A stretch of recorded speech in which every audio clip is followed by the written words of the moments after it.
All right, Nick, let's talk about the Dallas Cowboys free agency. I think we're going to talk about two moves today the Dallas Cowboys made to show they've already made more moves so far this year than they did all of last year in free agency. I think it's a really great sign for Dallas. People are worried, but I think this is showing they're on the right track and they've made two really smart additions here. Before we dive into that, I'm Andrew, that's Nick, and this is Saturday Morning Inspection.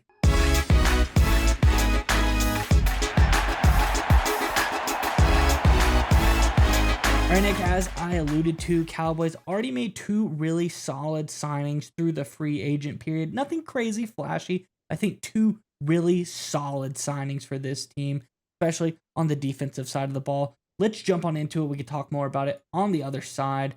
The first one is over from ESPN. It says former Jets defensive tackle Solomon Thomas reached an agreement today on a 2-year deal with a max value of $8 million with the Dallas Cowboys. Per source, Dallas is home for Thomas and now gets to go back.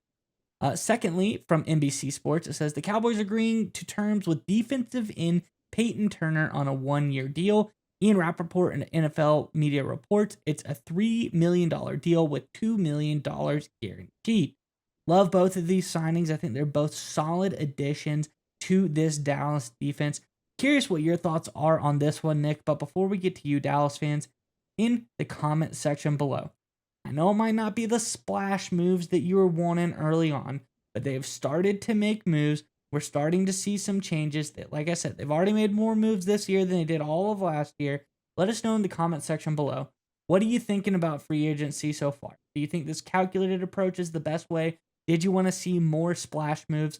Let us know your thoughts on everything involving the early part of this free agency period in the Dallas Cowboys in the comment section below. But nonetheless, Nick, what are your thoughts on these two latest moves by the Cowboys?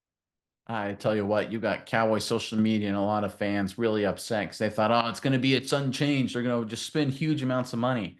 That's not how the Cowboys have operated. And we saw this with the coaching hire, right? It started, everyone hated Schottenheimer. Everyone hated what the coaching staff was going to look like. And then suddenly, as the days and weeks came by, a clear strategy was revealed. And it was a really good job by the Cowboys filling out that coaching staff. Did a great job. They retained McClay, locked down Oso Odigizua. They locked down Turpin today. They got him on a tender. They gave him a 3-year deal now. They've already started negotiations with Micah Parsons, restructured Lamb and Dak Prescott. So again, it's been a slow start, but a great finish up into free agency. And we're starting to see that build now with the Cowboys. And I really like these two moves. You've got Turner and Thomas, who by all accounts, every report, I try to dig into it to find anyone that said anything bad about these two guys. Everyone's like, pro's pro, great teammate, works hard, great culture guy. Superstars, no. Solid players on your roster, really good depth pieces.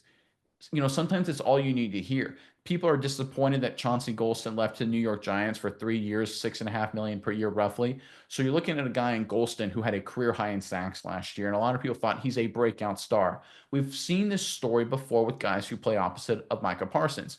Dorrance Armstrong, pull up his numbers here real quick. Before he left to go to Washington, he had a career high in sacks.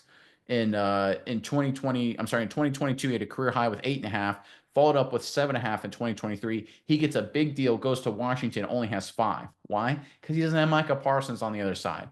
Golston had a career high because he has a lot of playing time because DeMarcus Lawrence got hurt and Micah Parsons is on the other side. Suddenly he has a very productive season. Nothing against Golston. He's a nice player. I wish him all the best. I'm proud that he got a lot of money. Good for him.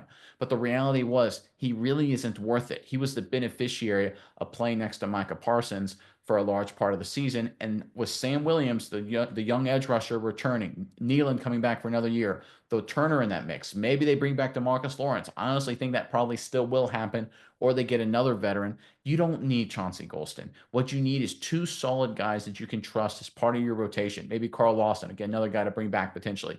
Two solid guys, and that's what they got in Thomas, who can play inside and outside, very much like Golston. Turner is more of a traditional edge defender.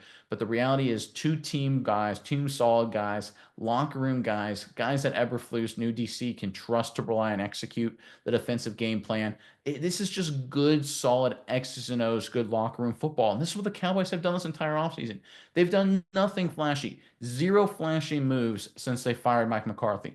It's just been solid, steady, good X's and O's, good strategic football every single day since. A lot of these moves, especially the Schottenheimer, the first day freak out. Oh, the Cowboy, what are they doing? They're screwing up again. But it was a good, solid move. And then you just see the process repeat itself throughout the coaching staff when they started the negotiations with the players under contract, when they locked down Odigizua, and now we're seeing that process carry over into free agency.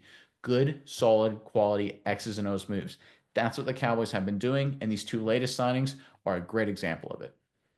Yeah, Nick, and these two guys they got, I think they got them. The price they got them for, fantastic. You're not blowing the bank on these guys. You're bringing in depth, you're bringing in solid players to come in here.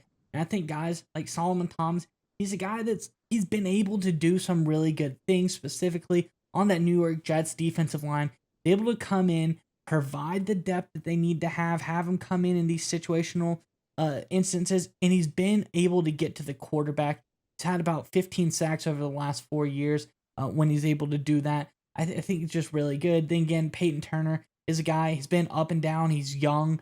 I think he comes in. He had his best pass rushing year of his entire career last year in New Orleans at a 70.8 pass rushing grade for Peyton Turner. I think this guy maybe a little bit under the radar.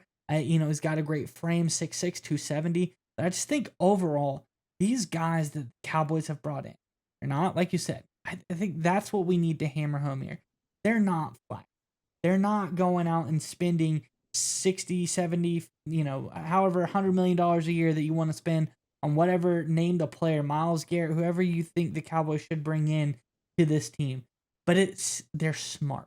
It's smart moves. It's calculated. Like you like to say, X's and O's, football moves. These aren't, heart plays. These aren't, things that come out and make you feel good. Like, ooh, we've got the name on the list that I know. These are smart moves, bringing in good depth, bringing in solid role players to a defensive line that you've got young guys that you need to see what they're able to do. You've got some superstars already in the mix, and now you're not wasting your dollars. You're not wasting your cap space going and blowing it on things that you don't need. I love this approach because you see other really smart teams in the NFL take this approach. You look at a team like necessarily the Baltimore Ravens. They never go out the first day and make that big flashy sign. They always stick around. They kind of wait and what's going on. And usually it's at the end of the free agency period when they start to sign people, see who fell through the cracks. You go all the way back. You remember the Elvis Dumervil trade where, the fax machine incident where his papers weren't faxed to the Broncos. Baltimore was there waiting around. They were able to pounce, go get them. And like today, for instance, Baltimore made the first move that they only made one move so far, but they wait. They let the first wave of free agency go out. Everyone gets overpaid. See who's still like standing there saying, hey, why has no one picked me? They go out, they get DeAndre Hopkins, bring him into the fold. Not anyone flashy, he's kind of had a few down years, not necessarily the greatest player, but he's someone that's solid to bring someone in like that, and that's what the Cowboys have been doing. I think it's a really smart move by Dallas. I think we're seeing a big-time change, and I love the consistency here with those changes.